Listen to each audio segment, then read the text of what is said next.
Hey everybody, welcome back to another episode of I Talk to Notebooks. My name is Sarah, and if I sound a little bit hoarse, well I am. This is my fourth time recording this voiceover.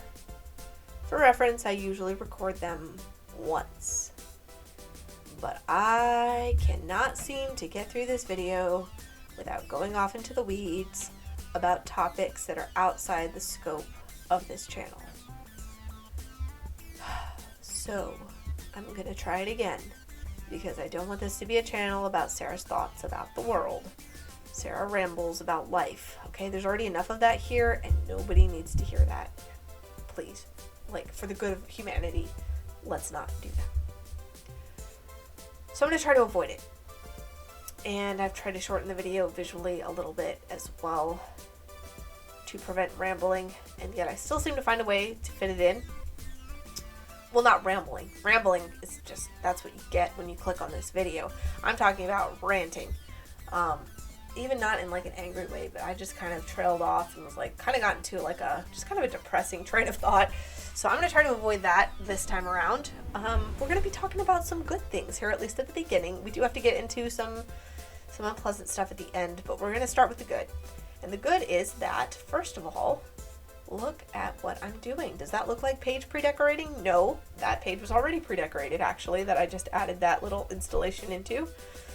I didn't finish my pre-decorated pages last week because I wasn't writing as much. So for those of you who were here with me last week, with that journal with me, I was worried I was journaling too much, that I was getting codependent. And now I'm journaling a lot less and I didn't even finish my pages. So go me. And I had to get creative and find something else to do. Because frankly I ran out of words with this particular entry, and I just wanted to make something happy on the page, something nice to look at. You know, humans, we love beauty, we appreciate beauty. That's something we can all agree on, right? That's something we can all unite behind. Beauty is beautiful. Colors are beautiful. Human eye is magnificent, being able to detect all these gorgeous colors on the visible light spectrum. Let's put some washi tape on some paper. Let's make a little art installation in my journal using the words art very loosely, but anything can be art. I truly believe that, and this makes my heart happy and my soul sing when I look at this page. And that's what I wanted. I wanted somewhere I could flip and just feel really happy and comforted, because raw color in its purest form in stripes like this really just makes me happy. I don't know why, I just love it. So I had gone to Michael's to get some washi tape in the spring theme because I didn't have that much spring washi tape, and I also just wanted to because I like washi tape and I've really been enjoying it and I wanted some more. So I got these bright colors, and I just love this particular one. It's from the Hot Buys section. It was like $6 because it was on sale, and all those colors are the same width, which is really cool. Michael sometimes likes to give you all these wonky widths of tape, so it's good that that's consistent. And you don't get that much on each roll, so it's like a great little sample. It's actually doable to finish a roll, and then you can move on and introduce more variety into your decorating life, which I like. I like variety. I kind of feel a little weighed down by these huge, thick rolls of washi, and then it's like, I'm going to have this sitting in my box forever, and I won't be able to move on to new things. Plus, it would be a lot cheaper if more rolls were like this. Can anyone relate? So I was just putting down the stripes in the order that they came in. I wasn't getting all creative with it. I was just really enjoying the process of feeling the stickiness of the tape, measuring it out, trimming off the ends. It was just almost meditative, and it just brought me a lot of peace and calm, which I really needed on that particular day. So it was great, and it's definitely something I go back and look at. I'm recording this voiceover quite a few days after filming this video, and it's something that I go back and look at and really feel a lot of peace and joy with it. It's just really nice, and I wanted the solid colors. I'll get into it in a bit. What I want to tell you first is that I'm going to get to use my crayons here in a second, which I love my crayons. This, I believe, is the second biggest box that Crayola sells of crayons. It used to be the biggest box. All my life since childhood, I've been in pursuit of owning the largest box of Crayola crayons that is sold, and I've given up. Now they have the tower, and you know what?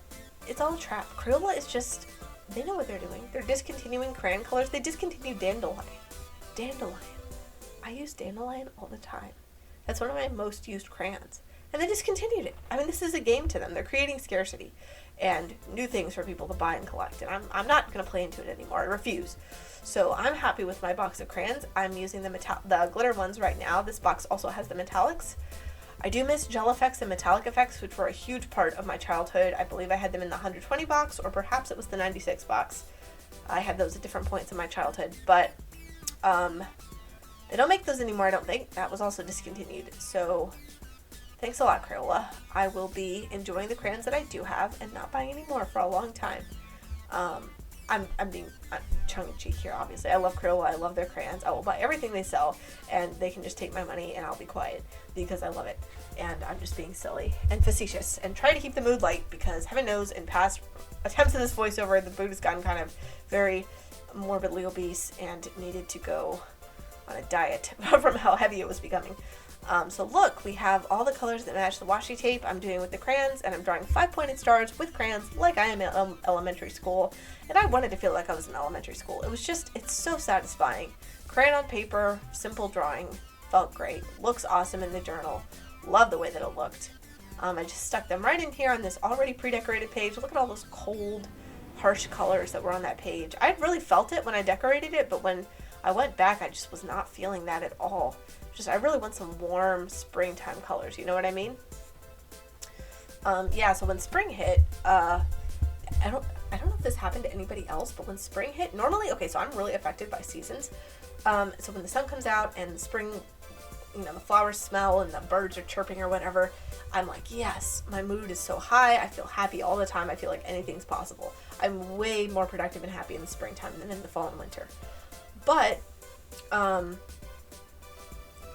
this year it was different, and I heard a few other people talking about this. The minute that the weather changed, I suddenly felt like it was March 2020 and the pandemic was starting. It was as if I was transported back in time, supernaturally, and I was just, you know, oh my gosh, everyone's hoarding toilet paper. We don't know where this disease came from. The hospitals are at max capacity. Like, people are going to die. A lot of people are going to die. A lot of people have already died in China, and this is spreading everywhere, and we don't know what to do about it. We don't know how to treat it. There's certainly no cure, no vaccine.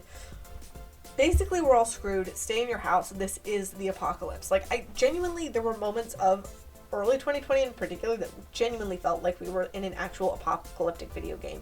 Like, I'm not kidding. It was so weird.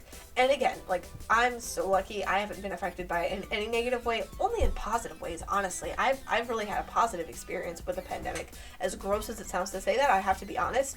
I'm an introvert, and I had been living in a world designed by and for extroverts before. I think a lot of introverts can relate to this.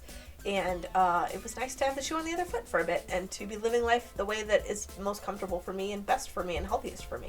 I'm not going to probably be able to do that. Once the pandemic ends, it'll be back to catering to the extroverts again. So I'm kind of enjoying this pandemic as much as I can. You know, obviously no enjoyment for a disease is going to make people sick or kill them and take family members away from people. I'm not to make light of that at all, and the economic hardships that so many people have faced are not to be made light of at all. I'm just speaking from my position of being, quite frankly, very, very lucky and blessed.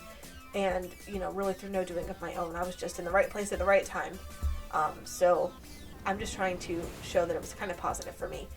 So I shouldn't be complaining, but it was still very anxious at the beginning, at least. Like, everything was changing, and change is always scary, even for those of us who are the luckiest and have the least to lose. Or I guess aren't going to lose anything. So it was scary. But I forced myself to go outside because I was starting to have an adverse reaction to it, and I didn't want to develop some kind of weird hang-up about springtime when that's usually my favorite time of year. So I just forced myself to go outside, and I got over it, and now I'm back to feeling really positive about springtime and really happy with the weather and everything. And daylight savings time, totally crazy. Has anybody else noticed that you're remembering like all of your dreams now because your sleep schedule is a bit whack and you're waking up in the middle of REM sleep now? Because that's what's been happening to me. I've remembered and written down all of my weird dreams. And let me tell you, I do not want to remember my weird dreams. They're awful and horrible and disturbing, and I'd rather that those stayed in sleep with me. I do not need them in my conscious mind. They can stay in the subconscious. Thank you very much. And I wrote them all down in my journal, and anybody who read those would probably think that I was a psycho. So, anyway, this tape that I'm showing now, there were 2 tubes of them at Michael's. I really deliberated whether to get them, but because I've been doing a lot of layering with tape lately, I thought they'd be useful for just adding solid colors into my layers. And this is the cool toned one. I just showed you the warm toned one before. And for each color, there's 3 types of tape. There's a really skinny matte tape, there's a less skinny foil tape, and there's a less skinny glitter tape. And of course they gave you tons and tons and tons of the matte tape that's really skinny and a lot less of the other stuff. But it's still pretty great. Definitely think I'm going to get a decent amount of use out of all of that. You know, at the time of recording the footage, I had been still kind of in the middle of finishing out my previously decorated pages, but at the time of the voiceover, I'm about to move into decorating some new pages. So I'm actually about to get to take some of this new washi for a real life genuine spin.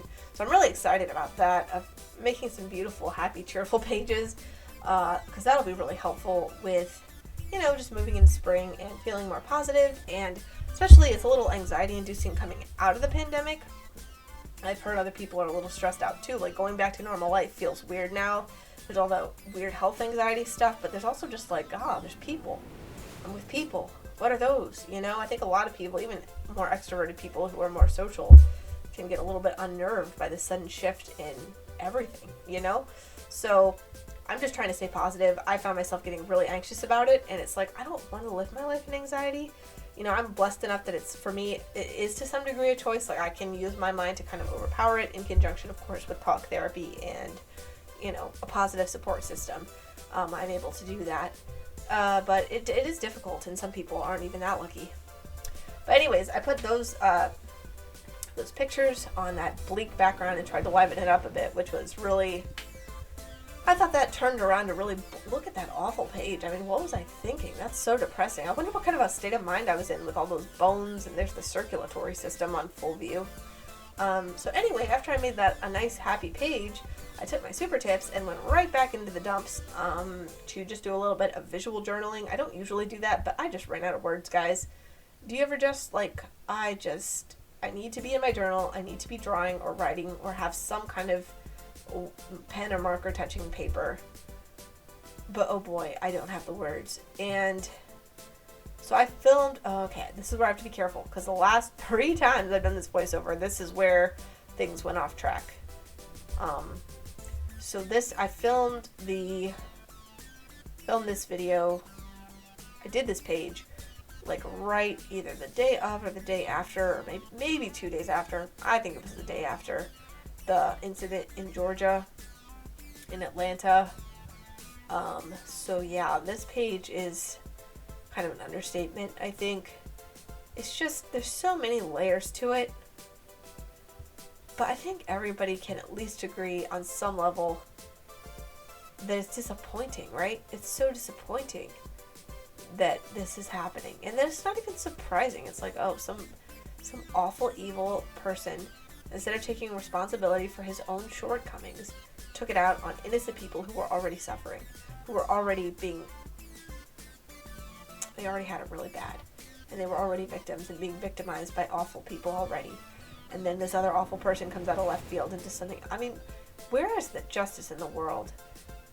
I mean, really, where is it? Okay, again, watch it. I'm careful. I don't want to end this. Last time, I did a pretty good job, and I, you know, talked about it a little bit, and then the video ended on a really bad note, and I don't want it to end on a bad note and depress everybody, right? You know, especially if you journal first thing in the morning or right before bed. It doesn't matter when. I don't want to leave you on like a terrible note, because everybody's sad enough about this already, but just where is the justice in the world? Like, this is supposed to be a first world country, land of the free, home of the brave. I mean, life, liberty, the pursuit of happiness. Those women had none of that. They didn't have liberty or their pursuit of happiness at all. And then they didn't even get life. I mean, what kind of a country is this? Who was looking out for them? Who was protecting those people? Nobody. And now watch. We're going to watch this, right? Oh my gosh, I'm going off again. This is going to be the last thing I say, and then I'll change the subject because nobody needs to hear me rant. But just watch this hearing and trial play out. I mean, you're going to watch a system of innocent until proven guilty, which is necessary and important, but sometimes it can be so frustrating because everything, I mean, they are going to try to get that guy off. They are going to try to do everything they can to protect him and to look out for his rights. But who was looking out for the rights of the people he killed? Who was protecting their rights? Even before they were in physical, I don't even know how to say this, even before he did what he did, I mean, even before that, I mean, nobody was looking out for their rights. I mean, they're just despised by society. Nobody cared about them. It just makes me so sad to see how abandoned so many people are by us. And what am I doing? I mean, here I am making a drawing about it. I guess I'm not really, I mean, not I guess. It's just, I don't know. It's so disappointing. It's just frustrating to be alive sometimes, you know? So that's what the sigh is about. It's a sigh of frustration, sadness, disappointment, grief, everything you can think of. I'm so sorry to everyone who was affected by this. You know, I'm not as affected as everybody else. I'm so sorry that you're going through this. If you need somebody to talk to, you know, I'll just listen to you if you need to go off, because heaven knows somebody needs to listen to somebody. This is just ridiculous. It's out of hand. So hopefully we can all kind of work together and, you know, support each other in this community at least, and move forward. I really hope that things can improve. So thanks for watching, guys.